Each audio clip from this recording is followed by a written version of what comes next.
Hi everyone, it's a beautiful day here at the Conservancy Trust. I'm Hannah and I am on the conservation and research team here. So I've come out of the office to come and see Gary, who is with our Egyptian vulture, Bo. So I'm here with Gary, who is head of our living collection, and Bo, the Egyptian vulture. And Gary's just doing a bit of enrichment with Bo. So morning Gary, how are you doing? Morning Hannah, yeah I'm very good, thanks. Yourself? Yeah, good, thank you, yeah. So what are we up to this morning with Bo? Well, we're just about to open the doors for the day, and I thought I'd just come up here before things start to really get busy, Yeah. and do a little bit of enrichment work with Bo. And for anyone who's visited the trust before, will have probably seen Bo flying in our Valley of the Eagles demonstration, because she's a really high flyer, and that's really what she's renowned for doing here at the trust. But as a species, they're such an interesting bird. And the Egyptian vultures, albeit being a vulture, they're great scavengers and generally feeding from carcasses. They are a predatory species, and they're also very, very clever and good at feeding from ostrich eggs. Oh, wow. So a little bit of enrichment I'm going to do with her today is not using an ostrich egg, because this isn't an ostrich egg, it's a rear egg.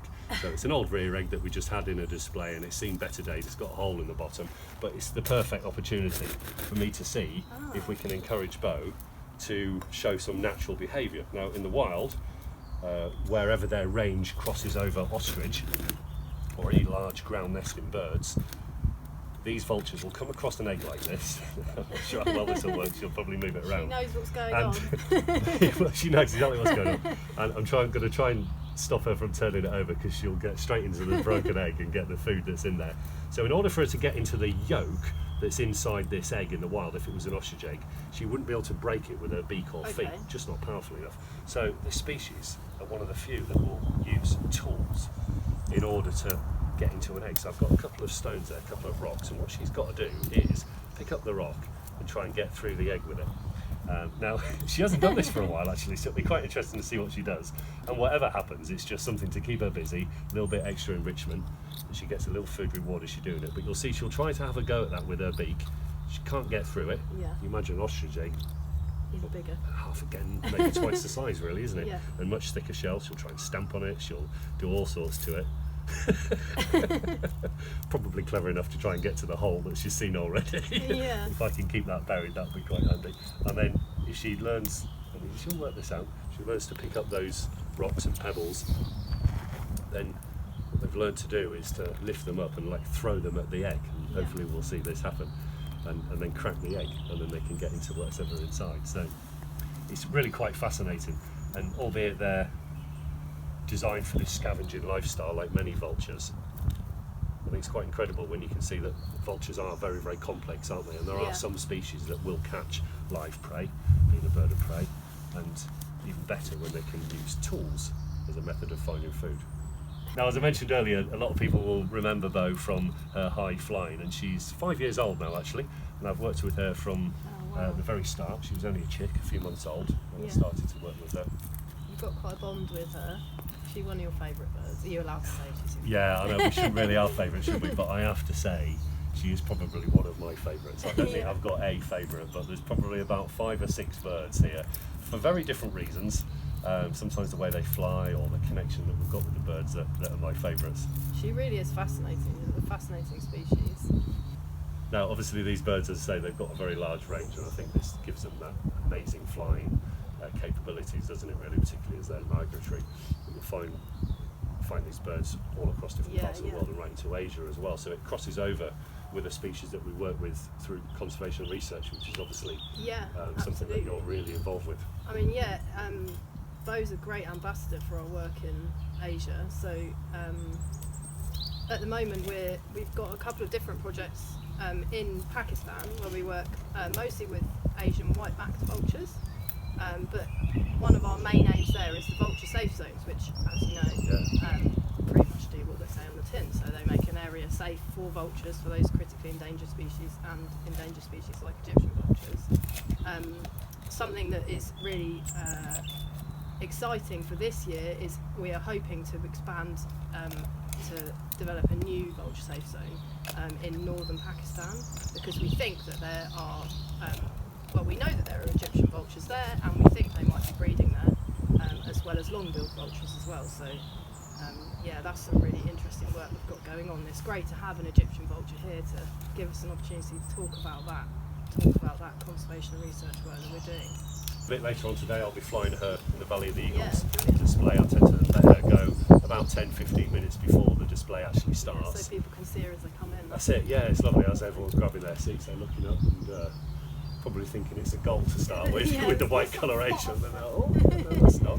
And realise it's a vulture, and then we normally start the demonstration with her descending. So, but that just gives her that bit of time to move around and start to gain height, and hopefully we can see that really nice flying style that they've got. It's nice to have seen her. I've been here for like 3.5 years now, and it's nice to have seen how her coloration has developed over that time, because I remember she was young, obviously younger when I arrived, so she had still much more of the mottled, darker feathers, but now she's just like a beautiful, pure white across her. Yeah, it almost looks like a different bird, doesn't it, actually? Yeah. And over the last couple of years, repeat visitors and supporters that come to see us, they actually confuse that is Beau sometimes if they've missed that transition period. Yeah, exactly. Of, like you say, really dark brown to white. You'd be nice to Hannah. Then you know, she does look like a different bird. In fact, they sort of resemble hooded vultures a little bit when they're youngsters, don't they? Really, that similar shaped beak and the coloration of feathers, but very different when they're adults. Anyway, I think she's pretty much destroyed that, hasn't she? So yeah, she's pretty much, definitely can't use that again. I might just leave it to it, and then I'll come and clear up the aftermath afterwards, and then we'll be ready to fly a bit later on. But well done. You've got up to all sorts yet again. Well, thanks for coming in to join me as well. Thanks, Gary. And we'll see what she flies like a bit later on. Yeah, brilliant. Okay, well thank you, Gary, that was brilliant. It was really nice to spend a bit of time with Beau and see what you get up to before the visitors arrive. And you can catch Beau most days in our 2 o'clock display. Okay, we ready?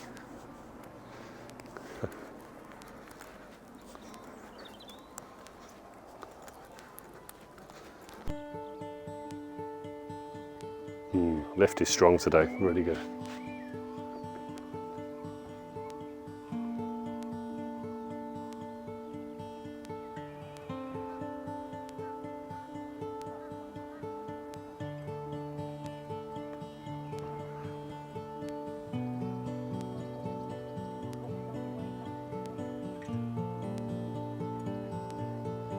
So weird, the weather, the lift just kicks in and out. That wind that came through a few moments ago just turns up from nowhere.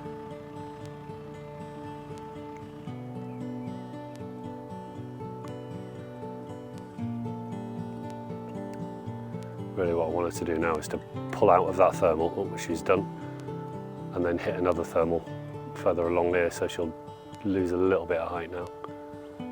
She's always testing for a thermal there as she rocks backwards and forwards, which is quite nice. And when she finds another thermal, she'll hook up into it, and then there you go. And then if it's strong enough, which it's not, go on. And that'll bring her in a nicer position, that's good. Go on. See, no thermal there again now, look, so.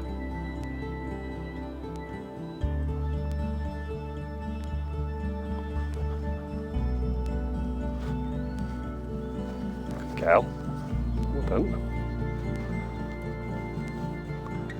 That was a good flight. Excellent. Can I go again? Good.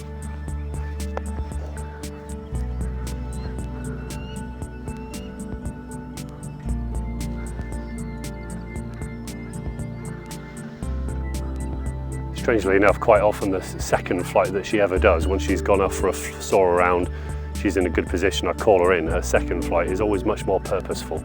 It's almost like her first flight, she's just testing weather conditions. She normally gets a bit of hassle from birds like that crow there that's come out again to her. Sort of takes a little bit to get into her stride, finds that it generally takes her longer to find lift. On a day like today where there's not constant lift, she's got to search for it. Whereas now I know the crow's distracted her, but she goes off with a little bit more purpose. I think she just worked out where the good air is on this particular day by her second flight, and she tends to gain height much quicker. At the moment, all she's doing is trying to avoid the crow.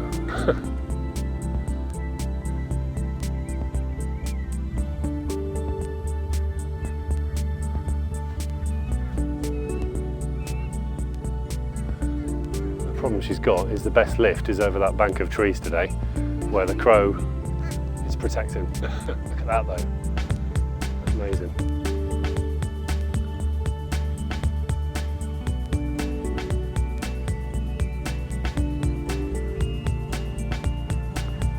It's nice, a few spots of rain as well. Got a buzzard coming in behind us, and a buzzard above us.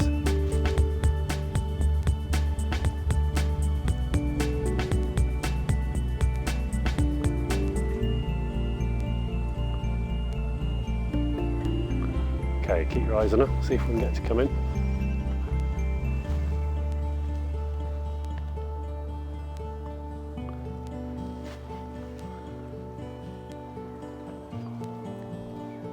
Going round again, there we go.